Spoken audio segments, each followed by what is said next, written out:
So a lot of people want to know, would there ever be a part 2, or should they just keep it the way it is?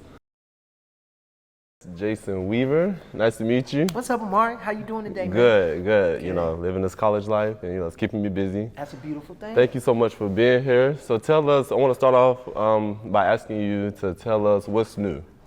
Oh man, there's so many new things going on in my life right now that are really, really exciting. Particularly this master class that I'm presenting here at SC State.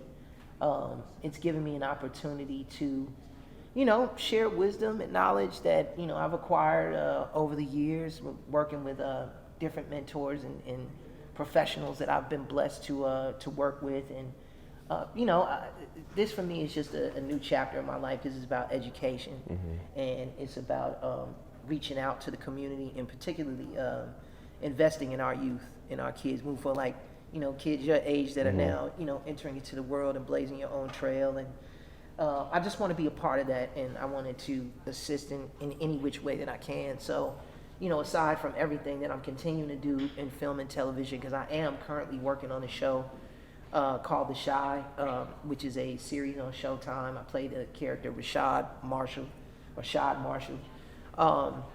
So, creatively, I'm fulfilled in that regard, and being blessed to be aligned with that show and working on it. But this is something that, just for me as a black man who's been blessed to have a certain level of success in life, I think it's just very, very important that we rally around our youth and do everything that we can to help them, carve out their own way as well towards success. So that's what I'm really, really excited about right now. Yes, sir. Okay, so I want to go to the very beginning, your childhood. Sure. You're from Chicago. Yep. So tell us what it was like, growing up and your upbringing.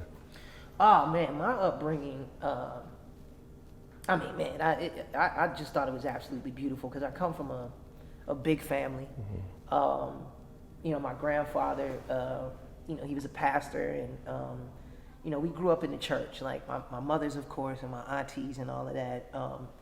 But our particular generation, me and my cousins, we came up in kind of like that same background. So we're a very close-knit family, and coincidentally, like, we're all in some kind of way tied to the entertainment industry. I have like cousins who are hugely successful in the music business, and so throughout our journey of just growing as human beings and as men and as a family, we've also been able to assist one another throughout our journeys, even in a professional capacity. So my upbringing in my life has pretty much been like that. I'm very family oriented, and I'm very very loyal to the soil from which I came from. Although I live in Atlanta, and I've been residing there now for the past 23 years. I mean, Chicago is just in me. I'm gonna be a Chicagoan until Chicago ends, or until I end. So, that's kind of what my background and my upbringing has been. Coming from that amazing city. So I'm just happy to be, representing, on behalf of the city and the community from which I came from, and also on behalf of my family. Okay, and so what age did you have hopes of, or had dreams of becoming an actor or a singer? Or what age did this 4 happen? years old.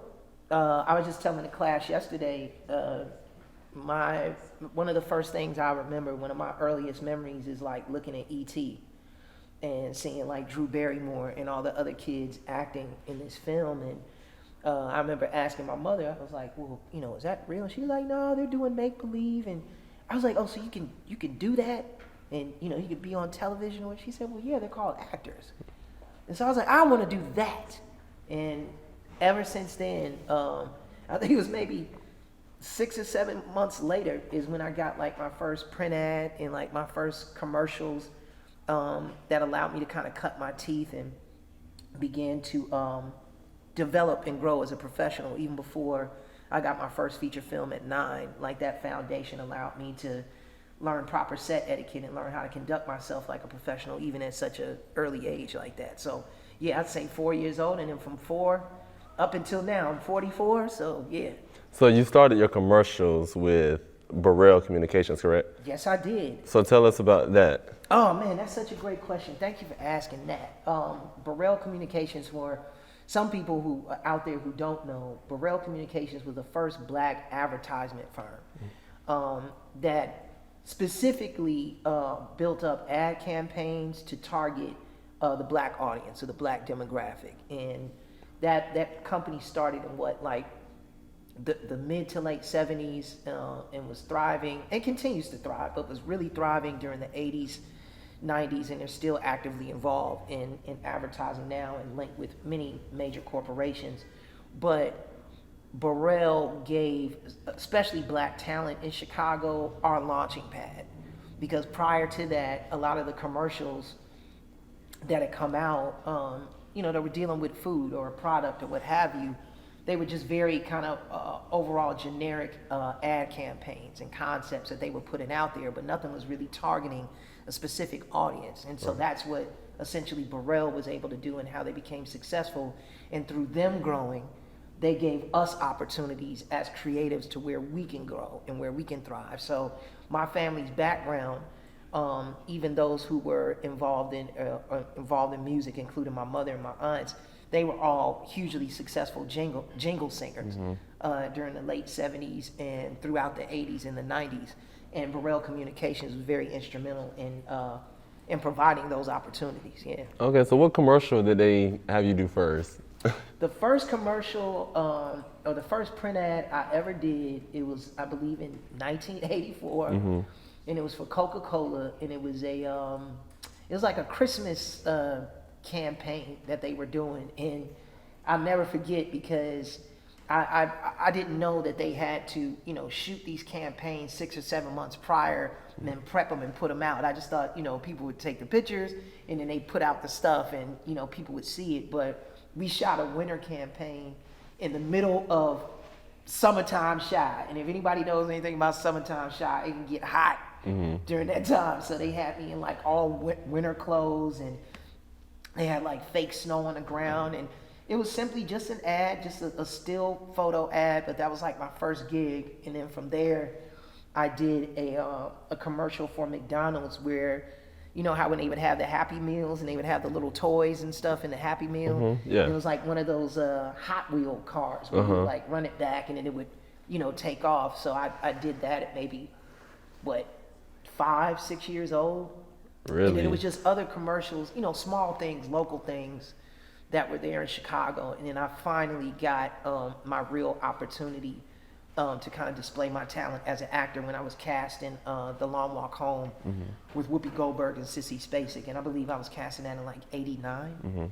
So yeah, man, it's been a really interesting journey, but a blessed one. Right. And definitely I've gone through my fair share of ups and downs as everyone else does in life and in their career, but I'm still here and now here at SC State. So okay, so I want to talk about one of my favorite things that you played in. One of my favorite movies. Okay. ATL. Okay. That's one of my favorite movies of all time. So tell us about how your role, Teddy, how did he resonate with you, or what did you have to go through to have that role on point? Oh, I ain't had to go through nothing because I know about 15, 20 Teddys in Atlanta. Like, well, at that time, especially when I was younger, I knew a lot of guys like that. And then coincidentally, me and Eddie from Eddie's Gold, who that character was kind of based off of, and we also featured Eddie in the film. I mean, I was already kind of deeply embedded within the Atlanta culture and the scene there. Yeah. And so I was able to just tap in into just a real place, to make sure that character was authentic and that it represented the town and the culture accurately and what Atlanta is about. So I think it was able to resonate with audiences, obviously. And, I'm so glad that the film was as successful or has reached the level of success that it has and continues to make an impact in people's lives. So working on that show, that film was a blessing. And it was like just shooting like a music video every day for like 2 months. Yeah. Because it was like different artists that would come through and visit, and and then Tip, he has Grand Hustle and his crew, and so it was just like it was a real thing. We had a lot of fun. Yes, and so a lot of people want to know, will there ever be a part 2, or should they just keep it the way it is? I mean, me personally, because I just talk, because me and the fellas talk all the time, and the director, we're actually on a group text with one another, so we correspond regularly just as friends, and it was actually brought up in conversation like a couple weeks ago, because Chris Robinson, our director, was like, man, you know what, I'm just going to buy the rights, and we're just going to shoot it, because it's not necessarily that we don't want to do it. And this is something that I'm teaching here at the class. It's like Warner Brothers actually owns the intellectual property. So they're the ones that ultimately make the decision whether they want to produce and distribute the film or not. And, you know, if they don't understand or have their finger on the pulse of the culture to understand how culturally significant it is and important that film is, then they're not going to put it out. Or you got to have somebody in a position at that studio that recognizes what ATL means to our community. But if you don't have people like that that understand that and who aren't tapped in culturally in that regard, they're not going to get it, and so therefore they're not going to invest in it. So just so people know, it's not because we don't want to do it, but, you know, when a company or a corporation owns that property, you kind of got to go with what they want to do, and so far Warner Brothers hasn't given us the green light to do a sequel.